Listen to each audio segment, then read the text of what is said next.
ನಮಸ್ಕಾರ. ಇದು 2 ಇನ್ 1 ವಿಡಿಯೋ ಅಂತ ಹೇಳ್ಬೋದು.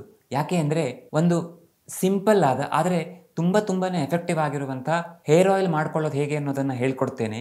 ಅದರ ಜೊತೆಗೇನೆ ಸಾಮಾನ್ಯವಾಗಿ ಎಲ್ಲರೂ ಮಾಡುವಂಥ ಹೇರ್ ಆಯಿಲ್ ಪ್ರಿಪೇರ್ ಮಾಡುವಾಗ ಮಾಡುವಂಥ ಮುಖ್ಯ 3 ತಪ್ಪುಗಳೇನು ಅನ್ನೋದನ್ನು ಹೇಳ್ತೇನೆ.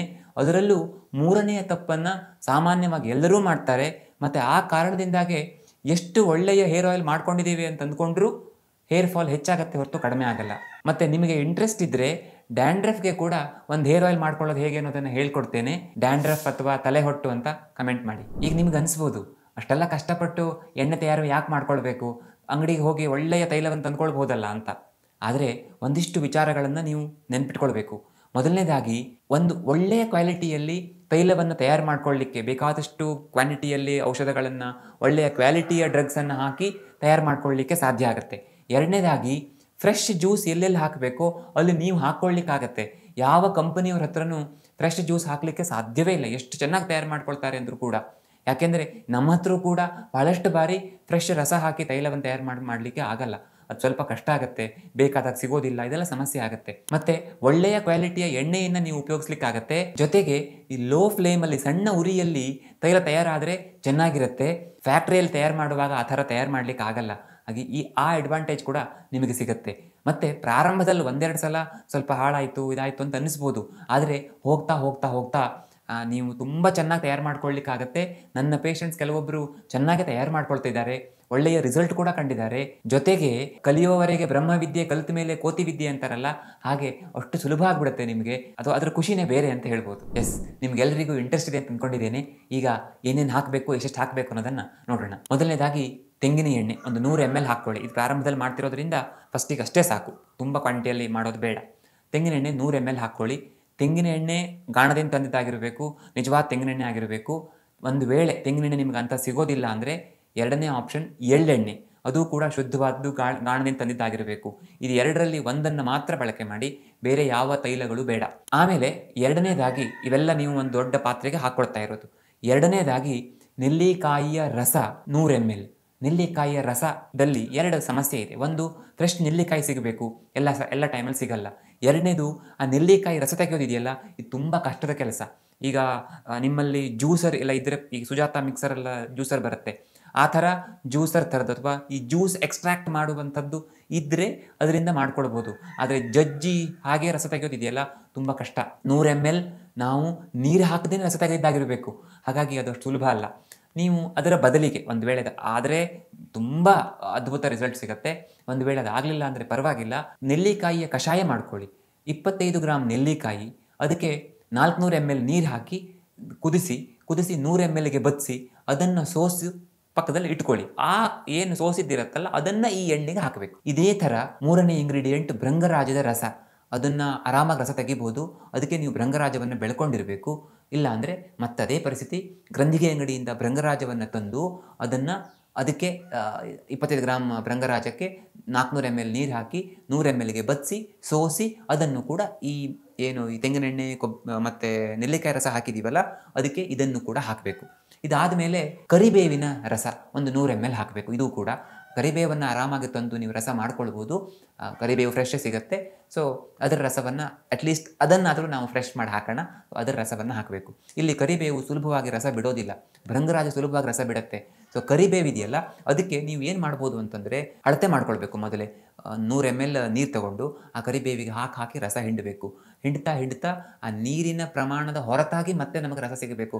ಅಂದರೆ ಒಂದು 150-200 ml ಆಗುವಷ್ಟು ಕರಿಬೇವಿನ ರಸವನ್ನು ಟೋಟಲ್ ಆಗಿ, ನೀವು ಅದನ್ನು ಜ್ಯೂಸ್ ಮಾಡಲಿಕ್ಕೆ ನೀರು ಉಪಯೋಗಿಸಿರ್ತೀರಲ್ಲ, ಹಾಗಾಗಿ ಟೋಟಲ್ ಒಂದು 200 ml ಅಂತ ಅಂದ್ಕೊಳ್ಳಿ, ಅಷ್ಟು ಕರಿಬೇವಿನ ರಸವನ್ನು ಹಾಕಬೇಕು. ಈಗ ನಾನು ಹೇಳಿದ 3 ಐಟಮ್ಸ್ ಇದೆಯಲ್ಲ, ನೆಲ್ಲಿಕಾಯಿಯ ಜ್ಯೂಸ್ ಅಥವಾ ಕಷಾಯ, ಭೃಂಗರಾಜದ ಜ್ಯೂಸ್ ಅಥವಾ ಕಷಾಯ ಮತ್ತು ಕರಿಬೇವಿನ ಜ್ಯೂಸ್, ಇವುಗಳನ್ನು ಹಾಕುವಾಗ ಒಂದು 2-3 ಬಾರಿ ಆದರೂ ಒಂದು 2-3 ಮಡಕೆ ಮಾಡಿರುವಂಥ ಬಟ್ಟೆಯಲ್ಲಿ ಸೋಸ್ ಹಾಕಿ. ಇಲ್ಲದೆ ಹೋದರೆ ಅದರ ಆ ಚಿಕ್ಕ ಚಿಕ್ಕ ಪಾರ್ಟಿಕಲ್ಸ್ ಇರುತ್ತಲ್ಲ ಅದೇ ಜಾಸ್ತಿ ಆಗಿಬಿಡುತ್ತೆ. ನಿಮ್ಗೆ ನೋಡುವಾಗ ಅಡಿಗೆ ಕುಳಿತಿರುವಂತಹ ಏನು ಜಿಗಟಿದೆಯಲ್ಲ ಇದು ಸಿಕ್ಕಾಪಟ್ಟೆ ಅಂತ ಅನಿಸುತ್ತೆ. ಮತ್ತು ಅದು ಕೆಳಗಡೆ ಆಮೇಲೆ ಕುದಿಸ್ತಾ ಕುದಿಸ್ತಾ ಕೆಳಗಡೆ ಹಿಡಿಲಿಕ್ಕೆ ಸ್ಟಾರ್ಟ್ ಆಗುತ್ತೆ. ಇದೆಲ್ಲ ನಾನು ಪ್ರಾರಂಭದಲ್ಲಿ ಓದ್ತಿರುವಾಗಲಿಂದನೇ ನಾನು ತಯಾರು ಮಾಡ್ತಾ ಮಾಡ್ತಾ ಕಲ್ತ್ಕೊಂಡಿರುವಂಥ ಪಾಠಗಳು. ಇನ್ನು 5ನೇ ಇಂಗ್ರೀಡಿಯೆಂಟ್ ಹಾಲು. 400 ml ಹಾಲು ಹಾಕಿ 6, 7, 8 ಈ 3 ಇಂಗ್ರೀಡಿಯೆಂಟ್ಸ್ ಸ್ವಲ್ಪ ಸ್ವಲ್ಪ ಹಾಕೋದು. ಜ್ಯೇಷ್ಠ ಮಧುವಿನ ಚಿಕ್ಕ ಚಿಕ್ಕ ಪೀಸಸ್ ಅದು ಒಂದು 6 ಗ್ರಾಮ್, ಒಂದಂದರೆ ಒಂದು ದೊಡ್ಡ ಚಮಚಲ್ಲಿ 2 ಚಮಚ ಅಂತ ಅಂದ್ಕೊಳ್ಳಿ. ಆಮೇಲೆ ದಾಸವಾಳದ ಹೂವು 2 ಹೂವು ಹಾಕಿದರೆ ಸಾಕು. ಬೇಕಿದ್ದರೆ ನೀವು ಒಂದು ಮ್ಯಾಕ್ಸಿಮಮ್ 3-4 ಹೂವು ಅದನ್ನು ಪೇಸ್ಟ್ ಮಾಡಿ ಅದನ್ನು ಹಾಕಬೇಕು. ಆಮೇಲೆ ಕೊನೆಯದು ಮೆಂತೆ ಒಂದು ದೊಡ್ಡ ಚಮಚಲ್ಲಿ 1 ಚಮಚ, ಅದು ಕೂಡ ಒಂದು 6 ಗ್ರಾಮ್, ಅದನ್ನಷ್ಟನ್ನು ಹಾಕಿ ಸಣ್ಣ ಉರಿಯಲ್ಲಿ ಕುದಿಸ್ಲಿಕ್ಕೆ ಶುರು ಮಾಡಬೇಕು. ಇಲ್ಲಿ 2 ರೀತಿಯ ತಪ್ಪುಗಳನ್ನು ನಾವು ಈ ಒಂದು ಇದನ್ನು ಮಾಡ್ತೇವೆ.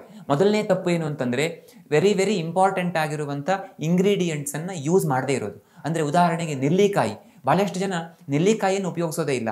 ಒಂದಿಷ್ಟು ಮೆಂತೆ ಹಾಕಿದ್ವಿ, ಅಮೃತ ಬಳ್ಳಿ ಹಾಕಿದ್ವಿ, ಅರಿಶಿನ ಹಾಕಿದ್ವಿ, ಈ ಥರದ್ದೆಲ್ಲ ಕೇಳಿದೆ ನಾನು.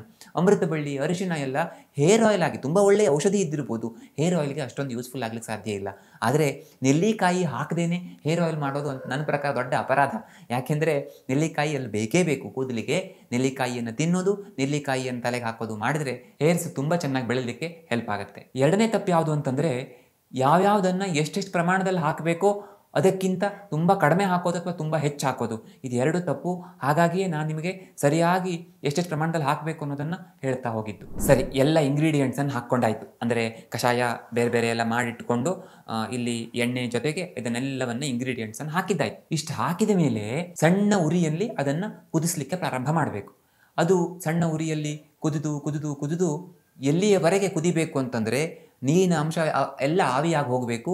ನೀರಿನ ಅಂಶ ಆವಿ ಆದಮೇಲೆ ಕುದಿಬಾರ್ದು. ಆದರೆ ಇಲ್ಲಿ ಏನಂತಂದರೆ ಒಂದೇ ದಿವಸಕ್ಕೆ ಅಷ್ಟೆಲ್ಲ ಮುಗಿಸ್ಲಿಕ್ಕಾಗಲ್ಲ ಅನಿಸಿದರೆ ಏನೂ ತೊಂದರೆ ಇಲ್ಲ. ಆ್ಯಕ್ಚುಲಿ ಒಂದೇ ದಿವಸಕ್ಕೆ ಮುಗಿಸೋದಕ್ಕಿಂತ ಒಂದು 4-5 ದಿನ ತಗೊಂಡ್ರೆ ತುಂಬ ಒಳ್ಳೆಯದು. ಅಂದರೆ ಇವತ್ತೊಂದು 2 ತಾಸು ನೀವು ಕುದಿಸಿದ್ರಿ, ಆಮೇಲೆ ಆಫ್ ಮಾಡಿದ್ರಿ, ನಾಳೆ ಮತ್ತೆ 2 ತಾಸು ಕುದಿಸಿದ್ರಿ, ಈ ಥರ ದಿನ ಕುದಿಸಿ ಒಂದು 4-5 ದಿವಸದಲ್ಲಿ ಮುಗಿಸಿದ್ರೆ ತುಂಬ ಒಳ್ಳೆಯ ರಿಸಲ್ಟ್ ಕೂಡ ಬರುತ್ತೆ. ಆದರೆ ಇಲ್ಲೊಂದು ಸಮಸ್ಯೆ ತುಂಬ ಜನರಿಗೆ ಕಾಡುತ್ತೆ. ಪ್ರಾರಂಭದಲ್ಲಿ ನನಗೂ ಸಮಸ್ಯೆ ಆಗಿತ್ತು.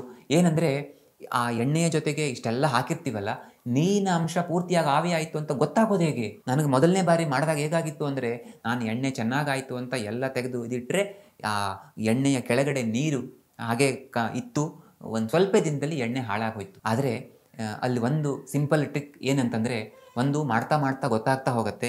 ಇನ್ನೊಂದು ಅದಕ್ಕೊಂದಿಷ್ಟು ವಿಧಾನಗಳನ್ನು ಆಯುರ್ವೇದದಲ್ಲಿ ಹೇಳಿದ್ದಾರೆ. ಆ ವಿಧಾನಗಳನ್ನು ಕೂಡ ನಾನು ನಿಮ್ಗೆ ಈಗ ಹೇಳಿದ್ರೆ ಅದು ಕಷ್ಟ ಆಗ್ಬೋದು. ಹಾಗಾಗಿ ಒಂದು ಅಂದಾಜಿಗೆ ಒಂದು ಚೂರೇ ನೀರು ಕಾಣ್ತಾ ಇದೆ ಅಂತ ಅಲ್ಲಿ ಅನ್ನೋವರೆಗೆ ಕುದಿಸಿ. ಇನ್ನು ನೀರು ಸುಮಾರು ಕಡಿಮೆ ಆಯಿತು, ನೀರು ಹೋಗ್ಬಿಡ್ತೋ ಏನೋ ಅನ್ನುವ ನಿಮಗೆ ಹೆದರಿಕೆ ಬರುತ್ತಲ್ಲ, ಆ್ಯಕ್ಚುಲಿ ಆವಾಗ ನೀರಲ್ಲಿ ಇದ್ದಿರುತ್ತೆ, ಆ ಹೆದರಿಕೆ ಬರುತ್ತಲ್ಲ, ಆವಾಗ ಒಂದು ಸ್ವಲ್ಪ ಹೊತ್ತು ಹಾಗೆ ತಣಿಲಿಕ್ಕೆ ಬಿಡಿ. ಆಮೇಲೆ ನಿಧಾನವಾಗಿ ಮೇಲಿಂದ ಎಲ್ಲ ಎಣ್ಣೆಯನ್ನು ಇನ್ನೊಂದು ಪಾತ್ರೆಗೆ ಹಾಕ್ಕೊಳ್ಳಿ. ಸ್ಟೀಲ್ ಪಾತ್ರೆ ಆದರೆ ತುಂಬ ಒಳ್ಳೆಯದು. ಆ ಪಾತ್ರೆಗೆ ಹಾಕ್ಕೊಳ್ಳಿ. ಆ ನೀರೇನಾದರೂ ಇದ್ದರೆ ಒಂದು ಕೆಳಗಡೆ ಸ್ವಲ್ಪ ಉಳಿದಿರುತ್ತೆ, ಅದು ನಿಮ್ಗೆ ಆವಾಗ ಕಾಣುತ್ತೆ. ಕೇವಲ ಎಣ್ಣೆಯನ್ನು ಮಾತ್ರ ಆ ಕಡೆ ಎರಿಸ್ಕೊಳ್ಳಿ. ಆ ಏನು ಮೇಲಿಂದ ಎಲ್ಲ ಎಣ್ಣೆಯನ್ನು ನೀವು ತಗೊಂಡಿದ್ದೀರಲ್ಲ, ಅದಕ್ಕೆ ಒಂದು ಸ್ವಲ್ಪ ನೀರು ಹಾಕಿ, ಒಂದು 1/4 ಲೋಟ ಅಂತ ಇಟ್ಕೊಳ್ಳಿ. 1/4 ಲೋಟ ನೀರು ಹಾಕಿ ಚಿಕ್ಕ ಬೆಂಕಿಯಲ್ಲಿ ಮತ್ತೆ ಅದನ್ನು ಕುದಿಸ್ಲಿಕ್ಕೆ ಶುರು ಮಾಡಿ. ಅದು ಕುದೀತಾ ನಿಮಗದನ್ನು ನೀವು ಆವಾಗ ಬರೇ ಎಣ್ಣೆ ಇರುತ್ತೆ. ಈ ಗಸಾಟುಗಳು, ಈ ದಾಸವಾಳದ ಹೂವಿನ ಪೇಸ್ಟ್ ಇನ್ಯಾವುದು ಇಲ್ಲದೇ ಇರೋದ್ರಿಂದ ಆ ಎಣ್ಣೆಯನ್ನು ನೀವು ಆರಾಮಾಗಿ ಗಮನಿಸಬಹುದು. ನೀರಿನಂಶ ಆವಿ ಆಗ್ತಾ ಇದೆ. ಇದು ಪಕ್ಕ ಆದ ತಕ್ಷಣ ಆಫ್ ಮಾಡಿ. ನೀರಿನಂಶ ಆವಿ ಆದಮೇಲೆ ಅದನ್ನು ಕಾಯಿಸಬೇಡಿ. ಇಲ್ಲಿ 3ನೇ ತಪ್ಪು ತುಂಬ ಇಂಪಾರ್ಟೆಂಟ್, ಅದಕ್ಕೆ ನಾನು ಹೇಳ್ತಿರೋದು. ಸಾಮಾನ್ಯವಾಗಿ ಏನು ಮಾಡ್ತಾರೆ ಅಂದರೆ, ನಾನು ಕರಿಬೇವಿನ ಎಣ್ಣೆ ಮಾಡಿಟ್ಕೊಂಡಿದ್ದೇನೆ, ಮೆಂತೆ ಎಣ್ಣೆ ಮಾಡಿಟ್ಕೊಂಡಿದ್ದೇನೆ ಅಂತ ಹೇಳ್ತಾರೆ. ಏನು ಮಾಡ್ತಾರೆ ಅಂತಂದರೆ, ಎಣ್ಣೆ ತಗೊಳ್ತಾರೆ, ಕರಿಬೇವನ್ನು, ನೆಲ್ಲಿಕಾಯಿಯನ್ನು, ಭೃಂಗರಾಜದ ಪೀಸ್ಗಳನ್ನು ತಂದು ಅದನ್ನು ಎಣ್ಣೆಗೆ ಹಾಕಿ ಕುದಿಸ್ತಾರೆ. ಆಗ ಏನಾಗುತ್ತೆ ಅಂತಂದರೆ, ಎಣ್ಣೆ ಕುದೀತದೆ. ಅದು ನೀವು ಹೇಗೆ ಮಾಡಿದಾಗಾಯಿತು ಅಂದರೆ, ಕರಿಬೇವನ್ನು ಎಣ್ಣೆಯಲ್ಲಿ ಫ್ರೈ ಮಾಡ್ದಂಗೆ ಆಯಿತು. ಈಗ ನಾನು ಹೇಳಿದ ಹಾಗೆ ನೀವು ರಸವನ್ನು ಹಾಕಿದರೆ, ಹಾಲು, ಕಷಾಯ, ರಸ ಇದೆಲ್ಲ ಹಾಕಿದರೆ ಆಗ ಅಲ್ಲಿ ನೀರಿರುತ್ತಲ್ಲ, ಹಾಗಾಗಿ ಆ ಒಂದು ಕಾಂಬಿನೇಷನ್ ಟೆಂಪ್ರೇಚರ್ 100 ಡಿಗ್ರಿಗಿಂತ ಹೆಚ್ಚು ಹೋಗೋದಿಲ್ಲ. ಸಾಮಾನ್ಯವಾಗಿ ಎಲ್ಲ ಎಣ್ಣೆಗಳು 200 ಡಿಗ್ರಿಯ ಆಸ್ಪಾಸ್ನಲ್ಲಿರ್ತವೆ. ಸೊ 200 ಡಿಗ್ರಿಯ ಆಸ್ಪಾಸ್ನಲ್ಲಿ ಇರೋದ್ರಿಂದ ಅದರ ಆ ಎಣ್ಣೆಗಳ ಬಾಯ್ಲಿಂಗ್ ಪಾಯಿಂಟ್ ರೀಚ್ ಆಗಲ್ಲ. ಬಾಯ್ಲಿಂಗ್ ಪಾಯಿಂಟ್ ರೀಚ್ ಆಗದೆ ಹೋದರೆ ಆ ಎಣ್ಣೆ ಹಾಳಾಗೋದಿಲ್ಲ. ಬಾಯ್ಲಿಂಗ್ ಪಾಯಿಂಟ್ ರೀಚ್ ಆದರೆ ಎಣ್ಣೆ ಕುದಿದು ಎಣ್ಣೆ ಆವಿ ಆಗ್ಲಿಕ್ಕೆ ಶುರುವಾಗುತ್ತೆ. ಆಗ ಅದು ಫ್ರೈ ಮಾಡಿದ ಎಣ್ಣೆ ಆಯಿತು. ಕೂದಲಿಗೆ ಹಾಕಿದರೆ ಡೆಫಿನೆಟ್ಲಿ ಕೂದಲು ಉದುರೋದು ಹೆಚ್ಚಾಗುತ್ತೆ. ಹಾಗಾಗಿ ಈ ಥರನೇ ಮಾಡ್ಕೊಳ್ಬೇಕು. ಯಾವುದೇ ಕಾರಣಕ್ಕೂ ಎಣ್ಣೆಗೆ ಎಲ್ಲ ಇಂಗ್ರೀಡಿಯೆಂಟ್ಸನ್ನು ಹಾಕಿ ಕುದಿಸೋದು ಹಾಗೆ ಮಾಡಬೇಡಿ. ಈ ಥರ ಜ್ಯೂಸ್ ಕಷಾಯ ಮಾಡಿಯೇ ಹಾಕಬೇಕು. ಈಗ ಎಣ್ಣೆ ತಯಾರಾಯ್ತಲ್ಲ, ಈ ತಯಾರಾದ ಎಣ್ಣೆಯನ್ನು ನೀವು ಬಾಟಲ್ ಹಾಕಿಟ್ಕೊಂಡು ಎಷ್ಟು ದಿವಸ ಬಿಟ್ಟು ಬೇಕಾದರೂ ಬಳಕೆ ಮಾಡ್ಬೋದು. ಮತ್ತು ಇನ್ನೊಂದು ವಿಷಯ, ನಾನು ಆಗ ಹೇಳಿದ್ನಲ್ಲ, ಎಣ್ಣೆಯನ್ನಷ್ಟೇ ಸಪರೇಟ್ ಮಾಡಿಕೊಂಡು ಮತ್ತೆ ಸ್ವಲ್ಪ ನೀರು ಹಾಕಿ ಕುದಿಸಿ ಅಂತೆಲ್ಲ. ಆದರೆ ಹಾಗೆ ಮಾಡುವ ಬದಲು ಆ ಪಾತ್ರೆಯಲ್ಲೇ ಪೂರ್ತಿ ತೈಲ ತಯಾರಾಗುವವರೆಗೆ ಕಾಯಿಸಿದ್ರೆ ಒಳ್ಳೆಯದು. ನೀವು ಈಗೇನು ಮಾಡಬೇಕು ಅಂತಂದರೆ, ಹೇಗಿದ್ದರೂ ಮ್ಯಾಕ್ಸಿಮಮ್ ಎಣ್ಣೆಯನ್ನು ತಗೊಂಡಾಗಿದೆ, ಒಂದು ಸ್ವಲ್ಪ ಎಣ್ಣೆ ಆ ಪಾತ್ರೆಯಲ್ಲಿ ಉಳ್ಕೊಂಡಿರುತ್ತಲ್ಲ, ಏನು ಗಸಾಟೆ ಇದೆಲ್ಲ ಏನು ಜಿಗುಟೆಲ್ಲ ಇರುವಂಥ ಎಣ್ಣೆ ಆ ಮೊದಲು ಹಾಕಿದಂಥ ಪಾತ್ರೆಯಲ್ಲಿ, ಆ ಪಾತ್ರೆಯಲ್ಲಿಯೇ ಮತ್ತೆ ನಿಧಾನವಾಗಿ ನೀವು ಪ್ರಯತ್ನ ಮಾಡಬೇಕು. ಎಣ್ಣೆ ಹಾಳಾಗೋಯ್ತು ಅಂದರೆ ಸ್ವಲ್ಪ ಎಣ್ಣೆ ಹಾಳಾಗೋಯ್ತು, ಎಣ್ಣೆ ಚೆನ್ನಾಗಿ ಸಿಕ್ತು ಅಂತಂದರೆ ನಿಮಗೆ ಆ ಎಣ್ಣೆಯೂ ಸಿಕ್ತು ಒಂದು.